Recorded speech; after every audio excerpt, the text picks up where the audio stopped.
Здравейте, приятели! Михаил Петков, carmojo.com. В днешното видео ще ви покажа малко повече за различните видове топчета за стръв.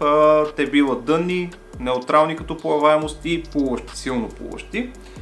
Ще ви покажа любимите ми монтажи, които най-често използвам с различните видове от тях и някакви тънкости, ако има при тях, ще ви ги кажа също.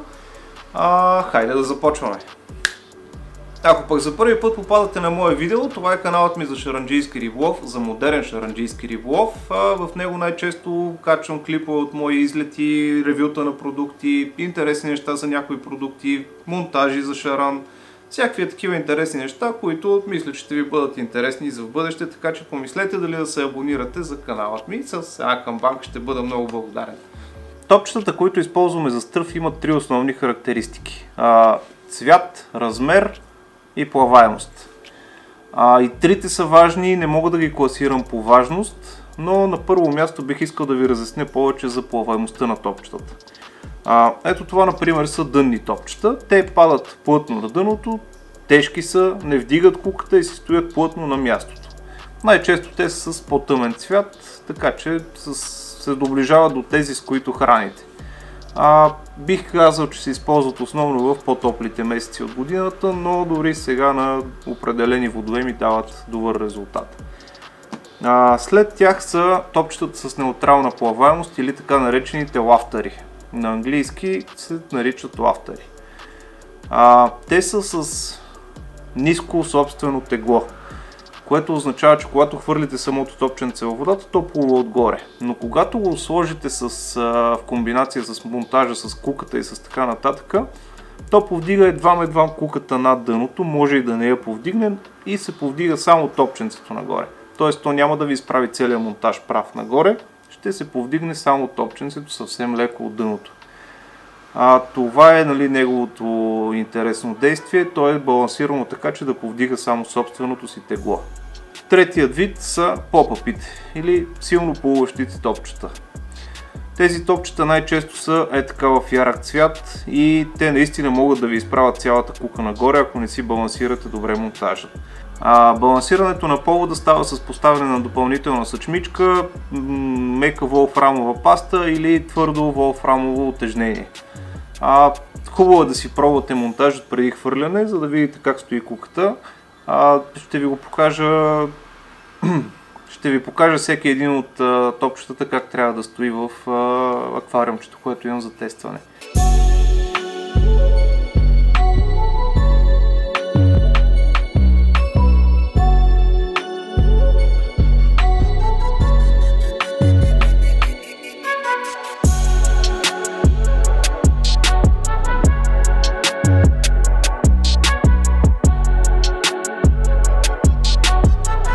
Плуващите и балансираните топчета най-често са с по-ярки цветове, за да могат рибите да ги забелязват от по-далече и да предизвикват техния интерес. Докато дънните се стараят да не предизвикват интереса най-вече на малките риби, а да ги намират само по-едрите.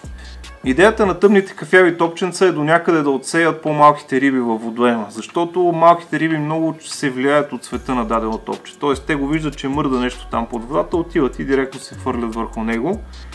Докато по-големите изчакват малките да се поотдръпнат и тогава намират топченцето, което сме хвърли на дъното.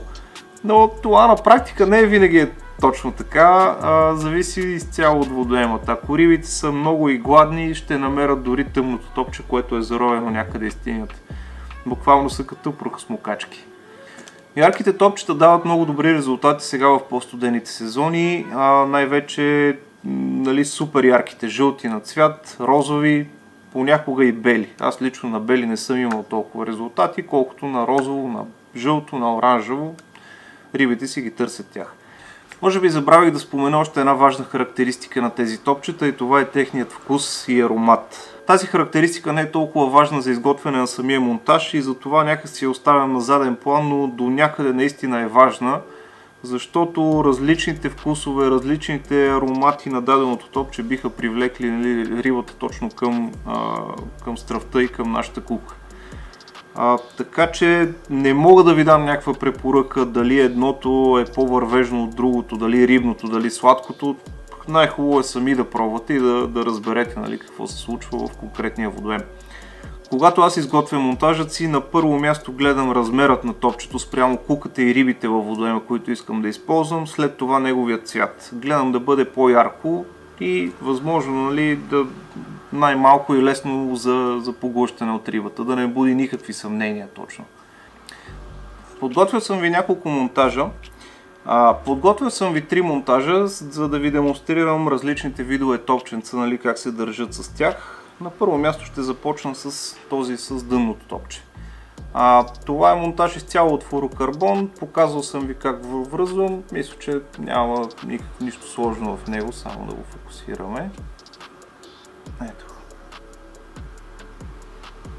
Изцяло флуорокарбон, една волфрамова тежест нагоре и приключва горе с ключ. Така, следващия е с лафтърчето. Това е един комби риг, който също съм ви показвал как се връзва. Отново няма никаква драма с него, надявам се да го виждате добре. Горната секция е от плетено влакно, а нагоре продължава с дебел флуорокарбон, който предпазва от оплитане. Като между тях, тук на възела, съм сложил малко волфрамова паста или така нареченото меко олово, за да може хубаво да обръща кукичката в правилната посока. Третият монтаж е известният Рони риг, който се използва основно за поп-ап топчета, за плуващи топчета. Да го снимаме и него. Спри да се мяташ, бе. Ето така изглежда той. Кършан кука с вирвелче отдолу и отново с волфрамова паста за баланс. Този монтаж стои ето така с куката нагоре, а основната част от влакното стои на дъното. Много ефективен монтаж, силно го препоръчвам за студените месеци. Сега, когато дръбосъкът не е активен. Наистина, донесъл ми е доста риби и работи безотказно. Следващия монтаж, който използвам най-често, е този с комби рига. Хубавото при него, че той е подходящ както за дънно топче, така и за лафтър. Може много лесно, нали, само с смяна на топченцето да смените и, нали, тактиката за риболов. Ако ви нападнат някакви дръбосъци, само слагате дънното топче и нещата се променят коренно. И запазва своята ефективност, независимо от вида на топчето. Наистина, това е монтажът, който може би използвам най-много, когато не използвам поп-ап топче, плуващо топче. Двете вида плуващи топчета много добре се комбинират и с PVA турбички. Когато сложите PVA турбичка и нанижите по дължината на косъмът, при нейното разтваряне поводът излиза буквално над останалата храна и става супер много атрактивен като яркост над тъмната друга храна, и която и риба да бъде привлечена от храната, първо ще захапе яркото топче, преди да започне да се храни от другата храна. Тоест води до по-бързи кълванета, със сигурност мога да го потвърда това. Едно малко допълнение към по-студените месеци, които ни предстоят сега. Използвайте малко по-малка стръв като размери. Примерно 10 мм, 12 мм, 14 на попъпи също би било добре. Но не залагайте на големи 20 мм топчета. Някъде на някой водоем може и да ги търси рибата, но повечето от нашите водоеми в момента са с много студена вода. Рибата е мудна, не търси толкова много храна, колкото нещо ярко и атрактивно да й предизвика интереса и да го захапе не толкова, защото е гладна, а просто от интерес. 10 мм, 12 мм е съвсем окей и може да очаквате кълване на наистина голяма риба при него. Да повторя пак нещата. Имате дънно топче, което пада на дъното. Имате балансирано топче, което стои малко над дъното, заедно с куката може би. Имате и супер плуващо топче, което ще ви изправи целият повод нагоре и при него задължително трябва да си сложите някаква тежест за балансиране. Това са основните 3 вида топчета. Важно е да разберете, нали, как се балансира всяко едно от тях, за да имате максимално добър резултат. Не, че не може да сложите попъпа на, примерно, на флуорокарбона, но ще получите едно е такова твърдо усукано рамо, което просто няма да работи добре. Със сигурност в по-гъст водоем ще ви го вземе някоя риба, ще хванете риба, но не трябва да бъде така. Нали, всяко едно топче си има конкретен монтаж, с което работи най-добре. Затова хванете си нещо, което сте сигурни в него и си действайте с него на първо време. Ако не сте сигурни, пробвайте, налейте си един буркан с вода и наистина пробвайте монтажите си вътре в него. Това много ще ви помогне да разберете, нали, кое топче как действа. А отделно на това, всеки един производител, примерно, произвежда топчета с различен вид плаваемост. Тоест, може едно топче от 15 мм да плува повече, когато е на определена марка, друго със същия размер да не плува чак така. И трябва да си балансирате монтажа с конкретното топче, което използвате винаги преди да го захвърлите в водата.